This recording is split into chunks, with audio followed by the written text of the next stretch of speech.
इस ध्यान कक्ष में क्या अनुभव हो रहा है?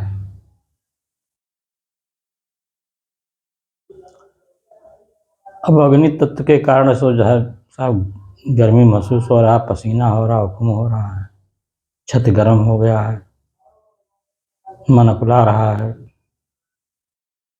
सांस लेने में भी परेशानी हो रही।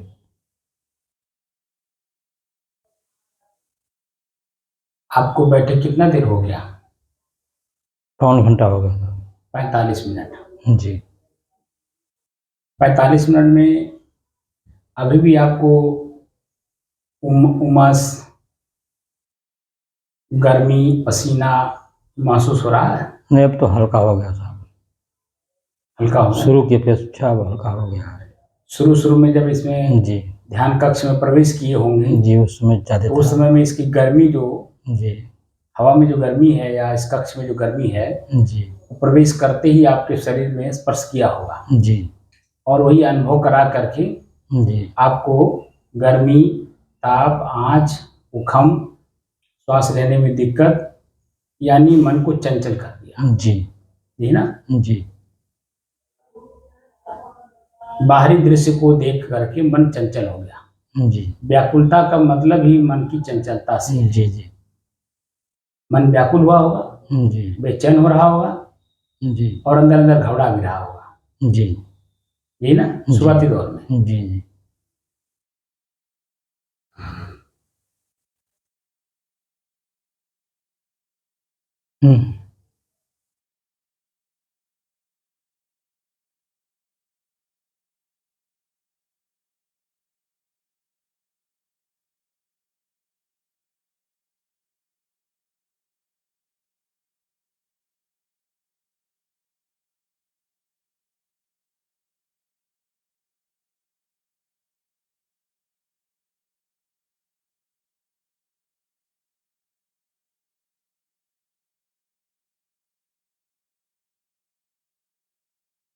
अपने ही चंचल मन को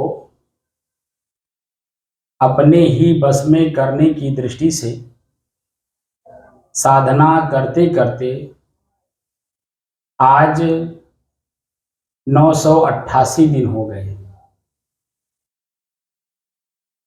तारीख 22 जुलाई सन 2024, दिन सोमवार, सायंकाल का समय।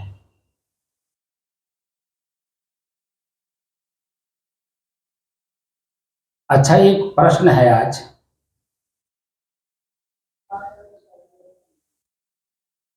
कि जो श्वास को देखा गया या देखा जा रहा है,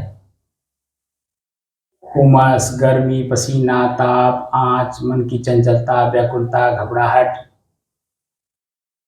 श्वास में सुगंध, दुर्गंध, सामान्य, ठंड, गर्म, शीतल, गीलापन, सूखापन, जितना कुछ आज 988 दिन से हम लोग कर रहे हैं उसका कारण क्या है?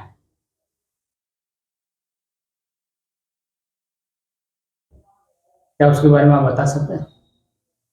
कारण है साहब जो हम ये चंचल मन है प्रकृति में, उसी के कारण सबको देखा जा रहा है कि कहाँ चंचल क्या कर रहा है, चंचल है कहाँ से, और सब प्रकृति में हो रहा, सब सांस अपने आप प्रकृति में जा रही आ रही। मैंने कारण पूछा कि ऐसा हम लोग क्यों कर रहे हैं, मन तो चंचल है। अगर आप साधना ना करी तो भी आपको महसूस होता कि मेरा मन चंचल है, मैं तनाव में हूँ, मैं चिंता में हूँ, मैं फिक्र में हूँ। ये तो आपको भी साधना ना भी करो तो भी आपको होता है। अब साहब सांस एक विधि है मन को एकाग्र करने के लिए। मैंने कारण पूछा, किस कारण से, उसका कारण क्या है? कारण का मतलब है कि जो हम लोग वर्तमान में देख रहे हैं उसके, या ऐसा भी कह लें कि परिणाम में क्या हमें दिखने वाला है, उसका परिणाम जानते हैं? अब अध्यात्म के में है साहब कि मैं कौन हूँ का परिचय करने के लिए सब किया जा रहा है। गुरु के सानिध्य में जो विधि का प्रयोग किया जाता है और विधि के अनुसार कार्य किया जाता है, उसका एक ही मकसद है कि जिस विधि को गुरु जानता है, उसी विधि को हम लोग सीखने के लाए हैं। तो विधि को तभी हम सीख पाएंगे ना, जब हम अपने मन के स्तर को गुरु के स्तर पर खड़ा करेंगे तब। जी। और कब खड़ा होता है? अनुभूति के आधार पर। जी। जैसे क्लास में 40 बच्चे पढ़ते हैं, ठीक? जी। और 40 बच्चों को मास्टर एक पढ़ाते हैं। जब वो लैब में टेस्ट करते हैं बच्चे, तब समझ में आता है मास्टर को कि बच्चा मेरे भावनाओं को समझा कि नहीं, या विद्यार्थी को पता चलता है कि गुरुजी जो बताए उसके अनुसार मेरी समझ आई कि नहीं। सुबह मैंने क्या कहा था जी। कि गुरु कर ले आप समान। जी। सुबह की जो व्याख्या थी जी। जी। कि गुरु कर ले आप समान। लोहा को पारस तो सोना बना देता है, जी। लेकिन पारस नहीं बना सकता। जी। लोहे से सोना बना सकता है जी, लेकिन अपने जैसा नहीं बना सकता है। लेकिन गुरु कर ले आप समान, तो गुरु अपने समान बनाता था। कैसे? कि जो अनुभूतियां गुरु करते हैं, उस अनुभूति पे जब शिष्य को खड़ा करते हैं, तब दोनों की अनुभूतियां जब एक होती हैं तब न दोनों बराबर होंगे। जी। तो जिस कक्ष में हम लोग बैठे हैं, इस कक्ष में चाहे आज हो चाहे 988 दिन पहले से शुरू से हो, जो मैंने अनुभव किया इस कक्ष में, वही आप भी अनुभव किए। ताप, आंच, गर्मी, पसीना, मन की चंचलता में व्याकुलता, बेचैनी, घबराहट, दम घुटना, सांस लेने में दिक्कत होना, जो मैंने अनुभव किया वही आपने भी तो अनुभव किया। जी। कि कुछ दूसरा अनुभव किया? नहीं, वही अनुभव किया। और जो आप अनुभव किए होंगे वही मैं पहले से भी अनुभव कर रहा हूँ। जी। या वर्तमान में भी अनुभव कर रहा हूँ। जी। हो सकता है कोई ऐसी शब्द हो जो मैं नहीं जानता हूँ, आप जानते हो, लेकिन वह शब्द आप जैसे बोलेंगे तो मुझे भी तो लगेगा कि हाँ ये है। जी। जी। क्योंकि अनुभूति के आधार पर शब्द हम लोग जी बोला जा रहा है। शब्द भूल सकते हैं लेकिन अनुभूति नहीं भूल सकते। जी। शब्द जैसे ही आप बोलेंगे या हम बोलेंगे तो वही चीज आप भी अनुभव करेंगे जो मैंने कहा, और जो वही मैं भी अनुभव करूंगा जो आपने कहा, क्योंकि दोनों के अनुभूति के आधार दोनों के एक हैं। जी। दोनों के एक ही है। मन मेरा कहीं और है, आपका मन कहीं और है, ऐसा नहीं है। दोनों की मनोवृत्तियां एक लेवल पर हैं। बात समझ रहे? जी। और वही अनुभूति जो बराबर की होती है, वही बराबर की अनुभूति, उसमें मान लीजिए कोई ऐसी चीज है जो कमी लग रही हो, तो या तो आप दूर कर देंगे या तो हम दूर कर देंगे। जी। जी। दोनों के अंदर में तनाव, खिंचाव या मतभेद नहीं होगा। जी। क्योंकि दोनों के मत एक हैं, अनुभूति के आधार पर मत एक है। लेकिन वही अनुभूति ना हो तो मैं शाब्दिक रूप से अगर आपको समझाऊं और आपका मन उसे पकड़े ही ना, उस चीज को अनुभव ही ना करे, तो दोनों में मतभेद बना रहेगा कि नहीं? जी बना रहेगा। और जब मतभेद बना रहेगा तो दोनों एक रूप कहाँ हुए? नहीं हो पाएंगे। और जब तक एक रूप हुए नहीं तो अंतर्द्वंद है कि नहीं? जी। और जो अंतर्द्वंद है वो मतभेद पैदा कर रहा है। जी। और मतभेद पैदा कर रहा है। तो जो व्यवहारिक शब्द हैं, जो अनुभूति के आधार पर चलने वाले शब्द हैं, उनका जिक्र आप चाहे जहां करेंगे तो अनुभूति वाला व्यक्ति अगर उस बात पे अनुभव करता है तो तुरंत संवेदना जाग जाएगा उसके अंदर भी। आपकी अनुभूति, वो अपनी खुद की अनुभूति, दोनों की जब एक रूप में देखता है तभी आपका समस्या समाधान होता है। जी। जी।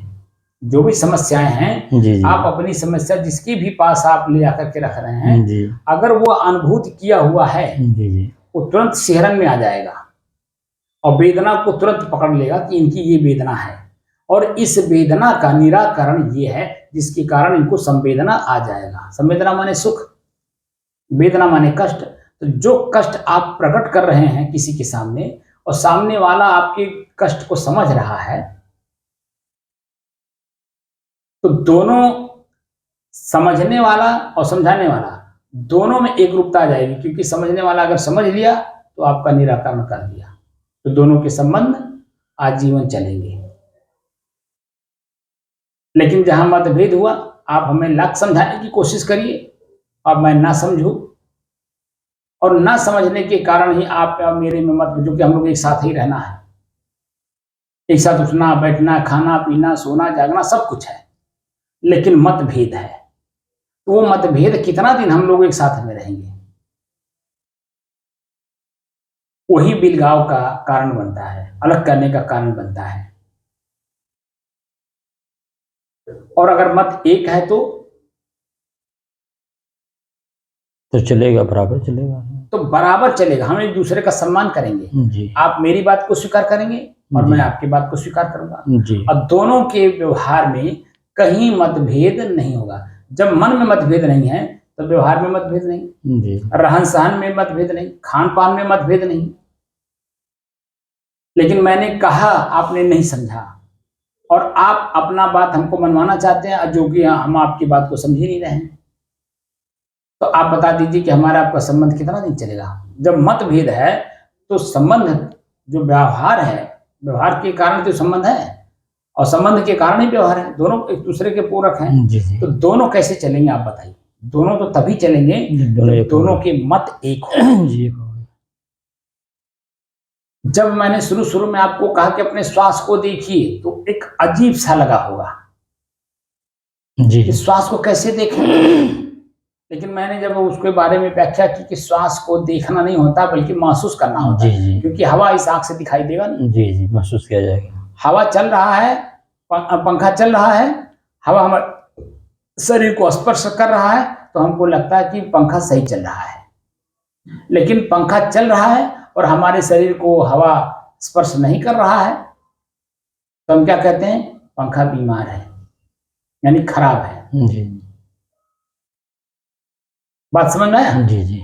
तो हम अनुभूति के आधार पे शुरुआत किए थे कि अपने श्वास को अपने से अलग होकर के देखिए। जी तो दिखाई तो देगा नहीं, जी। लेकिन महसूस तो होगा कि नहीं। जी होगा। महसूस करना ही आंतरिक जगत का पहला स्टेप है, कि महसूस करिए। जी जी।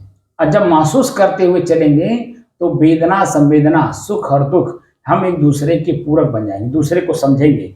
किस शब्द में आप अपना दुख प्रकट कर रहे हैं, किस शब्द में आप अपना सुख प्रकट कर रहे हैं, या किस हाव भाव से, क्रिया से आप अपना दुख प्रकट कर रहे हैं, या किस हाव भाव क्रिया से आप अपना सुख प्रकट कर रहे हैं। तो दोनों के मन की अनुकूलता प्लस व्यवहार की अनुकूलता, तो हम दोनों का संबंध आजीवन चलेगा। बल्कि कहीं भी हम लोग रहेंगे तो एक दूसरे को याद जरूर करेंगे। तो आजकल तो टेक्निकल जमाना है, मोबाइल हाथ में है, तुरंत याद कर लेते हैं, भैया कैसे हैं आप, आपका हालचाल तो ठीक है, स्वास्थ्य कैसा है, बच्चे कैसे हैं, तुरंत पूछ लेते हैं कि नहीं। जी जी। क्यों? क्योंकि वो मनोभाव में, आपके मनोभाव मेरे मनोभाव एक हो गए। यानी जो हम जब लोग साथ में थे, तो साथ में रहते हुए दोनों के विचार एक थे, दोनों के खान पान, रहन सहन, बोली भाषा, हर चीज एक था। तो वो बार बार जहां हम लोग अलग कहीं भी रहेंगे दूर दूर, तो जरूर याद आता है। क्यों? क्योंकि दोनों के मन एक हैं, मिलते हैं, मतभेद नहीं है। लेकिन पास में होते हुए भी व्यक्ति याद नहीं आता, याद करना भी नहीं चाहता। उसका कारण यही कि मतभेद है। यानी अनुभूति के आधार पर हम दोनों एक दूसरे के पूरक नहीं बन पा रहे हैं। जी जी। आप कह रहे हैं अनुभूति के आधार पे, मैं उस अनुभव को समझ ही नहीं रहा। जैसे पिता और पुत्र का है, पिता कोई भी बात बोलता है वो कर चुका है। जी जी। वो उसको दिखाई देता है, या समाज में ऐसा हो रहा है, उसको देख करके वो पुत्र से बोलता है। लेकिन पुत्र उस चीज को देखा नहीं है, उस चीज को महसूस नहीं किया है और समाज में वो कार्य हो रहा है वो अनुभव नहीं करना चाहता, वो अपने मस्ती में रहना चाहता है, अपने मन के अधीन रहना चाहता है। इसीलिए पिता पुत्र का मतभेद रहता है कि नहीं? जी पति पत्नी का भी मतभेद इसी कारण से होता है। पति कुछ सोचता है, पत्नी कुछ सोचती है, मत बराबर नहीं दोनों रहते। का मत एक नहीं है। जी और जब तक मत एक नहीं होता है तब तक स्थिरता नहीं आती, तब तक जीवन बैलेंस होकर के चलता नहीं, हम एक दूसरे के पूरक बनते नहीं। तो क्या होता है? मतभेद बना हुआ है। जी तो गुरु कर ले आप समान, शिष्य और गुरु एक समान तभी होंगे जब अनुभूत के आधार पर चलेंगे ना। जी जी तो मैं जो साधना सिखाता हूं कि मेरे में और आप में कोई अंतर नहीं है, जी बस समझ का अंतर है। जी जी मैं पानी कह रहा हूं, आप जल कह रहे हैं। जी क्या करें? मैं पानी कह के पी रहा हूं जी। और आप जल कह के पी रहे जी, हैं, जी। बस खाली शब्द का अंतर है। अंतर है, और उसी शब्द के मतभेद को मिटा दिया जाए तो तब समान हो जाए फिर। दोनों समान हुए कि नहीं? जी जिस पीड़ा से मैं पीड़ित हूं उसी पीड़ा से आप भी पीड़ित हैं। जी और अगर दोनों की पीड़ा दोनों समझ लें तो कहीं मतभेद रह जाएगा नहीं। बल्कि दोनों ही मिल करके हम अपनी दुख पीड़ा को प्रयास करेंगे कि ये निकल जाए, दोनों मिल के करेंगे। जी जी तो मैं भी वासना रूपी पीड़ा से पीड़ित हूं और उसी वासना रूपी पीड़ा से मैं मुक्त होने के लिए संत के सानिध्य में आया। जी संत ने मुझे उसका उपचार बताया, साथ साथ वो रह करके मुझे अपने आप साथ रख करके मुझे अपने जैसा उन्होंने बनाया।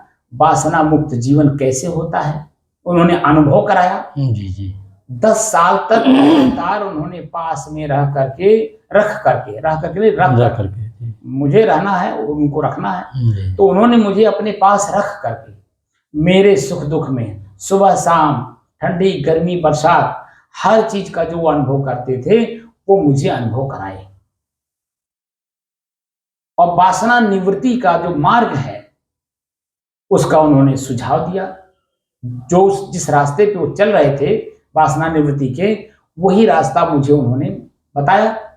तो जब मैंने उनके रास्ते को देखा और अनुभव किया और उसमें मैंने अपने आप को परिपक्व किया, उनके सानिध्य में ही मैंने परिपक्व किया अपने आप को, और वासना निवृत्ति के मार्ग को प्रशस्त करने के बाद जब मैं अपने आप को देखा और अपने आप से अलग लोगों को देख रहा हूं तो मैं वही देख रहा हूं कि जिस पीड़ा से पहले मैं पीड़ित था उसी पीड़ा से सब के सब पीड़ित हैं, कोई उससे वंचित है ही नहीं। अगर कोई है तो मेच्योर कोई संत है, अनमेच्योर संत भी अभी वासना से ग्रसित हैं,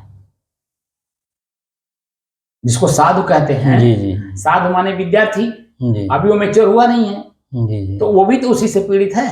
जी और जो मेच्योर हो जाता है वो शांत हो जाता है, उनके भीतर की इच्छाएं मर जाती हैं, उनको कुछ नहीं चाहिए, बस स्वयं अपने शांत वातावरण में, चाहे वो व्यवहारिक जीवन हो चाहे आत्मिक जीवन हो, वो सब जगह शांत वातावरण में रहना चाहते हैं, मानसिक रूप से भी और व्यवहारिक रूप से भी।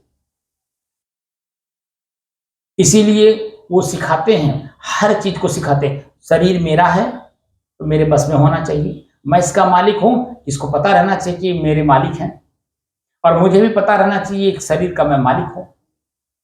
तो जब शरीर का मैं मालिक हूं तो शरीर में कितने लोग हैं? जैसे परिवार मेरा, मैं परिवार का मालिक हूं तो परिवार में कितने सदस्य हैं, और सदस्यों के बारे में उनकी बोली भाषा रहन सहन खान पान उठना बैठना पहनना हर चीज के बारे में अगर हम जानेंगे तो तत्काल रूप से उनके प्रभाव, उनके जो प्रॉब्लम्स हैं वो हम सॉल्व कर लेंगे। अगर मैं उनके बारे में नहीं जानता हूं तो प्रॉब्लम ही वो तो क्रिएट किए ही हैं, वो तो प्रॉब्लम मैंने परेशानी पहले ही से लेकर के बैठे हैं। जी जी और मैं उनको जानता नहीं तो एक परेशानी और बढ़ा दिया मैं, जी जी क्योंकि उनकी इच्छाएं पूरी नहीं की। जी जी ऐसे जो शरीर है मेरा एक परिवार है, जी इस परिवार में कितने सदस्य हैं? आंख कान नाक जीभ हाथ पैर लिंग गुदा चमड़ी पेट पीठ, कितने सदस्य हैं? बहुत है सर। और सब समय समय से अपना अपना इच्छा जाहिर करते हैं। जी जी तो इनकी इच्छाओं को पूरा भी करना है, जी। लेकिन कैसे? मध्यमार्गी बन करके। जैसे जी। भूख लगा तो भूख अगर 4 रोटी का है तो मुझे 3 करना है, जी। ताकि मेरी चेतना बनी रहे। भूख के कारण, यानी भूख मिट जाने के कारण मुझे आलस, नींद, जमुहाई ना आए, जी। मेरा शरीर भारीपन ना लगे, जी। किसी काम में ऐसा ना लगे कि नहीं लग रहा है, खाली सोने का मन कर रहा है। तो चेतना में बने रहने के लिए 4 रोटी की जगह पे आप 3 खाइए। जी। कोशिश करिए कि और कम करिए। जी। जी। समय से फिर आप 1 रोटी 2 रोटी खा लीजिए, लेकिन तत्काल में जितना ही कम पेट में रहेगा उतना स्टेमिना आपकी बनी रहेगी। जब हल्का फुल्का भूख लगा रहेगा तो स्टेमिना बनी रहती है, लेकिन जब भूख पूरा मिटा दिए तो स्टेमिना मिट जाती है, तो वहाँ आलस्य, निद्रा, जमुहाई आ जाती है। ये 3 अपने आप आ जाती हैं, आपको लाना नहीं पड़ता। और ये हमारे लिए सबसे घातक स्थिति है। जी। उस समय में हम बिल्कुल अपने में आप से अपने चेतना में नहीं रहते हैं, बेहोश हो जाते हैं। जी। वो अन्न का जो असर है ना, जी। वो बेहोश कर देता है, नशा कर देता है ना, नशा करने के बाद बेहोश कर देता है। तो मैं अपने आप में जब स्थिर रहूंगा तो अपने सदस्यों को भी मैं स्थिर रखने की कोशिश करूंगा, यानी इनकी वाली करूंगा, लेकिन कैसे करूंगा ये मेरी चेतना बताएगी। जी। जैसे परिवार में हमारे बच्चे हैं, पढ़ रहे हैं, ठीक, उन्होंने कहा कि पिताजी या दादाजी फीस जरूरत है, फीस जमा नहीं है, फीस की जरूरत है, तो कितना लगेगा? तो 500 रुपये लगेगा। तो आपने उठा करके 500 दे दिया, आपने जानने की कोशिश नहीं की फीस कितनी है, या कोई बात नहीं है आप जाओ स्कूल, मैं आकर के जमा कर दूंगा। आपने उनको दिया तो फीस तो 200 रुपये है, 300 रुपये फालतू ले लिए, तो 300 रुपये क्या करेंगे? अब आपने अपनी चाहकई में दे दिया आपने, तो मनमानी ढंग से वो काम करने लगेंगे और आप उसके दोषी खुद हो जाओगे, क्योंकि आप उनके मालिक हो, आपके ऊपर कोई नहीं है, उनके ऊपर बल्कि आप हो। तो आपकी जरा सी लापरवाही वो सदस्य आपके लिए ही घातक हो जाएगा आगे। अभी वर्तमान में जो बड़े लोगों के बच्चे हैं, ये स्पष्ट दिखाई दे रहा है कि उनके बच्चे जब 1 चॉकलेट मांगे तो आपने 2 दे दिया, 1 बिस्किट मांगा तो पूरा पैकेट दे दिया, 1 खिलौना मांगा तो 2 खिलौना दे दिया। अब उनको तो ये नहीं पता कि पैसा आया कहाँ से खरीद करके मुझे दे रहे हैं। पैसा कैसे आता है? पसीना बहा करके। पसीना कब तक बहाया जाता है? 8 घंटे बहाया जाता है। उस 8 घंटे में मैं अपनी मनमानी कुछ कर ही नहीं सकता हूँ। जहाँ से मुझे पैसा मिलता है उसकी वाली 8 घंटा करना पड़ता है। अब उससे वह मुझसे अच्छा काम करा ले या बुरा काम करा ले, मुझे वो काम सब करना है, चाहे मैं प्रसन्न मुद्रा में करूं चाहे दुख से करूं, लेकिन करना है, क्योंकि मुझे पैसे चाहिए और उसी पैसे से अन्य लोगों का हमें भरण पोषण करना है।